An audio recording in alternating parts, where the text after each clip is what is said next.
Okay. Hey guys. What's up? Entertain the Geeky here. It's EG, Entertain the Geekies. We're here to talk some stuff. And hey, Chris. Rodger, what's going on? We totally fucked that intro way to fuck up.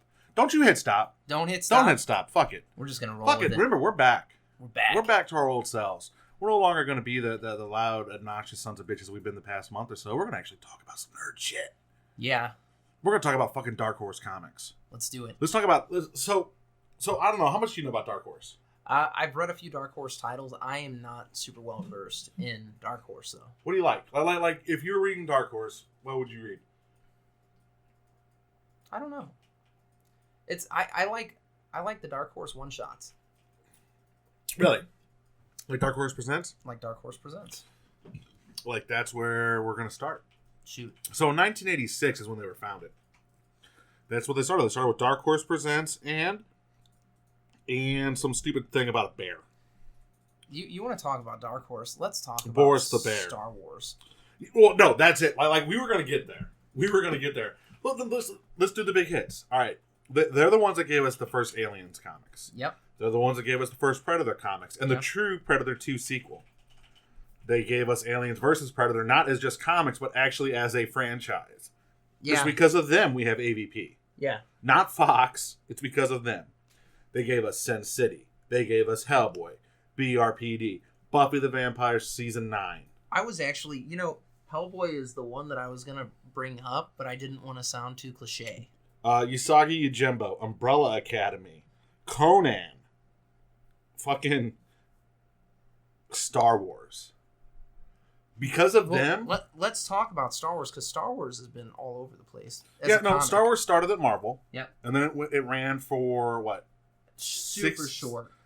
It was like 26, 28 issues at Marvel, something like that. Yeah, and then, and Marvel did Transformers as well for a little bit. Mm-hmm. Crazy stuff. Transformers now is at IDW. Yep. And it's better for it. So Dark Horse, Dark Horse is the reason Star Wars stayed alive in a lot of regards. Oh yeah. I mean, you had the 3 movies, the trilogy, and then you had Heir to the Empire. Mm-hmm. Other than that, you had books and Star Wars comics. Yeah. And the Star Wars comics went everywhere. You had, 3,000 years before A New Hope. You had You're talking Old Republic. Old Republic. There, yeah. You had Tales of the Sith. You had Shadows of the Empire. You had so much shit that they did. They adapted all the books that they could. God. Fucking Star Wars. What'd you like? What was your Star Wars book? I didn't read there. You didn't read theirs? No. They actually did... Okay, so they did two little limited series runs that I loved called Tag and Binks. Okay. Which were 2 Rebel Troopers. So it's 6 issues total. Okay. And the first ones go through the original trilogy, where Tag and Binks are these 2 Rebel Troopers in the A New Hope. When the Stormtroopers storm the Princess Leia's ship. Yeah. So they're in there and they run away. They get off and they end up as Stormtroopers and and it's just a funny little thing where they're everywhere. They're the Stormtroopers. Actually, they steal Stormtroopers' outfits and get posted in front of the tractor beam when Obi-Wan Kenobi disables it. They're the ones that are talking about the new TK-42 whatever. Okay. The land speeders and everything like that. And they're also the ones that Darth Vader grabbed, the pilots, that they're trying to get out, and Darth Vader goes, "You two with me." They're like, "Oh, shit." So they're the ones that actually spent Vader spinning into space. That's hilarious. It's a funny little comic. And in the prequels, they're young kids doing their prequel stuff. Fucking hilarious. It showed what they could really do with this universe, which is something I think that we need to get back to with the new Star Wars launch. With Star Wars being what it is now, it's still... We need to go back to the true expandedness of the universe and show stories that are outside the struggles between the First Order and the New Republic, whatever the fuck they're called. Yeah, the Resistance. The Resistance. Viva la Resistance. Viva la Resistance. Also had Hellboy. Hellboy's sick. Hellboy in the BPRD is really good. Yeah, Mike Mignola. That guy's a beast. Doing his thing. And you know what? The good thing about Hellboy was it ran and then it was done. It didn't keep going. Like, BRPD keeps going. Yeah. Which makes sense. But once I told the Hellboy story, they're like, okay, we're done. We'll dust it off every once in a while, and Mike Mignola will tell a new Hellboy series, and then we're done. We're done with it. Sin City. Dark Horse did Sin City. Sin City's a mean series too, man. Oh, it's hard. It's hardcore. They did RoboCop. Did they? They did RoboCop. They did Terminator. They did Planet of the Apes for a while. They've done so much shit. The Mask. Forgot about The Mask. So you have Jim Carrey's career to think about that. Tank Girl, Barbed Wire, Mystery Men, G-Men from Hell, American Splinter, Time Cop. You had all the Hellboy stuff. If you really want to know what they did with the Hellboy stuff, if you're not reading the comics, go watch the Hellboy animated movies. Oh, dude, they're so good. Well, like, that is pretty much what you would get if you read Dark Horse Hellboy comics. I mean, honestly, just read the comics. You know, I mean, yeah. But if you want to know what you're getting into, because that animation style is very much like the artwork in the comics as well. See, I love. You can pick up a Hellboy compendium. They're not super expensive, and there's a lot of content there. Oh yeah, that's another thing that Dark Horse does very well. They're omnibuses. Yeah, $20. Well, they have omnibuses now for pretty much everything that they've done. And they're like $20, and you get 12 to 24 issues depending on the omnibus. It's a lot. It's insane. They did 300. So this little comic company that no one really talks about that much has shown, especially recently, what they can do with our nerddom. They did Angel. Angel, yeah. Before Dynamite. They did the adaptation of Let Me In, Avatar: The Last Airbender. Guys, seriously, just go. Check out Dark Horse Comics. Read Dark Horse Comics. Yeah, they've got some good stuff. Obviously. List of films based off their comics. Let's see what they have. All of them? All of them. Oh my god. Television films. BRPD Declassified. The Amazing Screw on Head. They had Hellboy Sword of Storms, Hellboy Blood and Iron. Hellboy Blood and Iron's actually really freaking awesome. Time Cop. Tank Girl, Barbed Wire, Virus. Oh, Virus was really good. Virus was good. Mystery Men was really good too. That was a fun flick. That was a really fun flick.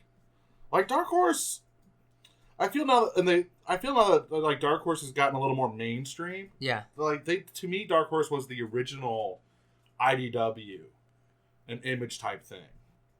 R.I.P.D. That movie was kind of bad though. Sin City though was fucking. The first Sin City's cool. I actually liked A Dame to Kill For. Did you? I did. I didn't watch the second Sin City movie. I mean, it wasn't as robust as the first one. Yeah. But it didn't tell as many tales, but the tales it did tell, it solidified. And you see not Eva Longoria, what's her name? Jessica Alba? No. Oh god. I forgot her name, but the chick that gets naked all the time. What's her name? Yeah? Yeah. Hold on, I'm looking it up right now. I'll know it when I see it. Eva Green. Eva Green. Yeah. Eva Green. Oh, okay, yeah. Eva Green. Yeah, she gets naked all the time in that movie. She's cute. It's Miss Peregrine. Yeah, there you go. Miss Peregrine was not a Dark Horse comic. No, it was a cool fucking movie, though. R.I.P.D. was not very good. Hellboy 2. Did you hear, speaking of which, Del Toro... It's over. He shot it down. We had just mentioned that, too, in one of our last episodes. And you're like, they're doing it. Yeah, and then Del Toro's like, no. So you know what? Here's what I say. Fuck Del Toro. Tell the story without him directing. If we know what he wants to do, what he wanted to do, and if he's got the script, as we're led to believe, written there, take the script, give it to somebody else, let them direct it. You don't need him to You don't need him to direct it. You have Ron fucking Perlman on board.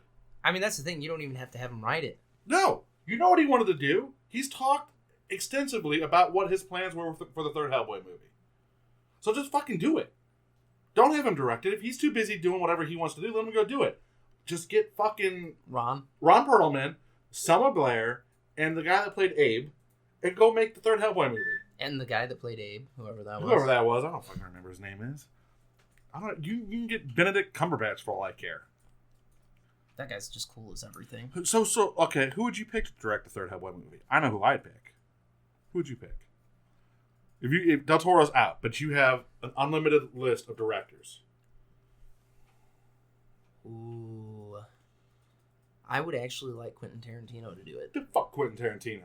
I would like him to do it. Tarantino. I think he could do a good job at it. You know who I'd want? Who? Tim Burton. Oh, Tim Burton would do Tim awesome. Burton. Here's the thing I'd be scared of with that. So there's an aesthetic established in the Hellboy universe. I feel like Tim Burton has his own aesthetic as well. Like, you know a Tim Burton movie when you see it. I'd be scared that the two would bleed into one another, and that's something that I wouldn't be okay with. Here's why I say that, and why I don't fear that. Like, Tim Burton's visual style plus the original film's visual style, if they meld, it would look very much like the comics actually do. I mean, it would definitely have a comic-y feel. It's just like I said, now we already have a universe established for that, and I don't want... You're trying to very close to being very comic booky in Hellboy 2. I'm not saying that it wasn't comic booky. I'm saying there's an established aesthetic. Like, there's a vision there, and it was very clearly portrayed, and I would not like to see somebody else's, Yeah, but what they do. But even Tarantino has his own visual style that would bleed through. To an extent, I feel like we'd get to keep a lot of, the sets all look a certain way in Hellboy. All that, I feel like we would get to keep that, but we might get a little more gore, which I'm okay, which would be fun. Because my thing is this: the idea of the third Hellboy movie is it's the apocalypse. Mm-hmm. Like, Hellboy is bringing the apocalypse on. He's fulfilling his destiny. Yeah. So you need to have that style. Like, imagine if have Tarantino do it. No, fuck that. I hate Tarantino. I do. Like, I like Tarantino's movies, but Tarantino as a director, as a person, annoys me. He can annoy you as a person, man. He can do a cool fucking Hellboy flick. No, I don't think he can. Joe Moore is actually the one that we should be talking to for this. Why, is he a Tarantino fan? He's the biggest Hellboy fan. No, he's not. He loves Hellboy. He might love it. He's not the biggest. I can tell you we know a bigger Hellboy fan than Joe Moore. Which one? Mike Capuano. Oh, Capuano does love him some Hellboy. Mike Capuano loves him. I would like to have him weigh in on that too. That would be a fun. So here's what we're gonna do. We're gonna throw that up on Facebook, guys. Who would you like to see direct a Hellboy flick? Direct a Hellboy flick, and why? Anybody. Kevin Smith. No, that was a name that floated through my head. He could do it because he's done some brutal shit in comics. Yes, and he actually knows what he wants to see, and the dialogue, imagine the dialogue. No, he would have some kick-ass dialogue. There's kind of a petition going around to get him to direct a Batman movie. I don't. Nothing's gonna come of it. You don't think? He already said he won't do it. He would do it. He already said he would do it. I think he would. You know what would make him do it? As much as I hate to say this, Ben Affleck. Well, besides Ben Affleck, what? The money. Let's be honest. I mean, duh. The money. You want $30 million? Yeah. Hey, you want to make Clerks 3 happen? Here's how we're gonna do it. Yeah. You want to do your Moose Jaws or your big hit? Fucking awesome. So think about this. What if he went in and he's like, all right, I'll do Batman. You guys have to fund Clerks. Yeah. That would. Well, Kevin Smith has said that Clerks 3 is gonna happen. It just might not be a movie. No, it's indefinitely on hiatus, right? No. He's gonna do it. He just said it won't be a movie. So he's talking comic books, maybe a cartoon. So he's gonna tell those stories. Like, because it was gonna happen, he couldn't get an actor on board. Yeah, we don't know which actor. Brian O'Halloran. You think so? No, I think it was Randall. I honestly think it was Randall because he was not. He didn't. Jeff Anderson didn't want to do Clerks 2. But then he went and did Zack and Miri Make Porno. Well, he Jeff Anderson did not think that there was a reason to do a Clerks 2. He was like, when Kevin Smith came to him, he's like, I'm out. I don't want to do it. Clerks 2 is fucking awesome. And then he read the script and he's like, okay, I think this is a better movie than Clerks 1. And it was. But I think that he is, of all the actors, the one that doesn't want to go back and play Randall again. Like, it has nothing to do with his relationship with Kevin Smith. It's just, I don't think he wants to play Randall anymore. Maybe. So, I mean, he might be in Moose Jaws. I don't know. Hosers. Nah. Moose Jaws. I don't know. I don't know what Kevin Smith's doing anymore. But Kevin Smith is doing passion projects at this point, which is great. Let him. Which is great. Let him. And then, hold on, though. I do have a complaint, though. If his passions projects were anything like the first passion project he did, which was Clerks and Chasing Amy, or to some extent Jersey Girl and Zack and Miri, like he got on stage and he said, "I'm not making films for audiences anymore," like he ever really did. The movies he made for the audiences was Mallrats and Jay and Silent Bob Strike Back. Everything else he did because he wanted to do. Maybe Cop Out. Well, Cop Out he did for his for dad. Sure. No, he did that for his dad. Well, because Cop Out, basically, that's what got him. That's what made him able to do Red State. Yeah. So he told a story, and it was basically somebody was like, "Oh, you directed a movie with Bruce Willis, so I know you're good. Here's your funding." Oh, you know who I'd like to see maybe direct Hellboy? Who? Steven Spielberg. I mean, if we're gonna go for any director, let's go big. Yeah, getting him to do that would be crazy. Whatever. What about George Lucas? No, fuck that. I don't want George. Look, George Lucas. The last movie George Lucas directed was Return of the Sith. No, it wasn't. Which one was? What was it? He did a animated. What movie? It was fuck. What was it called? Because he did it with Disney. Was it good? I didn't see it. You know why? Because no one saw it. You don't even know what it is on the top of your head. That's how bad it was. No, it looked like something I wanted to see. Explain to me why George Lucas can direct Hellboy. I didn't say he could. You said Steven Spielberg, so naturally the next name that came to my head was fucking Lucas. Not Martin Scorsese. No, it was not no, Francis Ford Coppola. No. Straight to it was George straight to Lucas because I'm thinking Indiana Jones. Okay, you feel me? I got you. So that's where I went. Well, I was gonna say what if Spielberg and Lucas teamed up to do the third Hellboy movie, but no, we would just get Indy 4. Yeah, but that would be bad. No thanks. David Fincher. David Ayer. Ooh, yeah. David Ayer. Let's say someone like dark and gritty. Well, that's why I said David Ayer. Because that guy, think it's apocalyptic. You've got the guy that did Big Explosions right, basically. Yeah, yeah. He could do it. You know who definitely should not direct Hellboy 3? Michael Bay. I was gonna say Michael Bay as a joke earlier. Like we could have Michael Bay do it. No, he'd be like, here's what we're gonna do. Hellboy's gonna punch Abe in the face, and they're like, why? Explosion. Well, so what'll happen is I'll punch him in the face. But we'll do it. He's not actually from hell. He's from outer space. No, hold on, because he's how Michael Bay would do it. I got this. In my head, he goes, okay, so Hellboy, American flag behind Hellboy. That's what you see. The fist come flying towards the camera. Cut to Abe's face. Hellboy's fist enters Abe's face. Explosion! Done. American flag. And he came from outer space. And that's a Michael Bay Hellboy production. Robert Rodriguez could do it pretty good. There's a lot of people that could do it well. Okay, so here's what I want you guys to do. We're gonna post this up on Facebook here. Hop on Facebook. Tell us who you think should direct and possibly write the third Hellboy movie. Let Ron Perlman write that shit. Yeah, seriously, I'm down. Seriously, let him fucking write it. Shit, he could even direct it. Also, what Dark Horse comics do you guys want to see brought to the big screen? Because there's a lot out there. Yosaki Yojimbo, Lone Wolf and Cub, which I know they Lone Wolf and Cub is kick ass. Which I mean, I know they didn't make, but they're the ones that published it over here.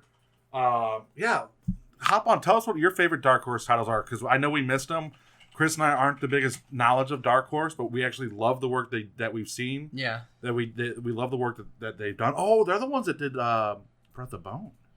Are they? Yeah, that little 3. Oh yeah. Honestly, I want to see fucking Lock and Key on the big screen. It's not with them. No, that's not with them. It's not a Dark Horse, but god damn it, I would love to see that one. You know what I'd love to see on the screen from Dark Horse? Huh. Aliens vs. Predator. Like a good one. Like legit. Like do a legit Aliens vs. Predator movie, not this bullshit that we have now. That would be acceptable. I was going to tell you something, but I forgot it. That's all right, I remember. Guys, go to entertainthegeeky.com. Go ahead and click that like, comment, subscribe button for all of our social media. Give us that follow. Stay up to date with us. This past week we've taken off. Not much has been posted or anything like that, but somehow, some way, you guys have been finding us and. We're looking at you, Level 1. Level 1 got all jackass. hateful. Where's my content? Shut up, eat a donut. Where's my content? You boys owe me big. You know what, Kevin? When we're in San Antonio, I'm going to download every one of our episodes to a CD. And we're just going to listen to episode 1 all the way up to wherever we're at. And that will be our road trip. Episodes yeah, right now. That's what you're going to get on a 14-hour drive to San Antonio. For you, Level 1. Dude.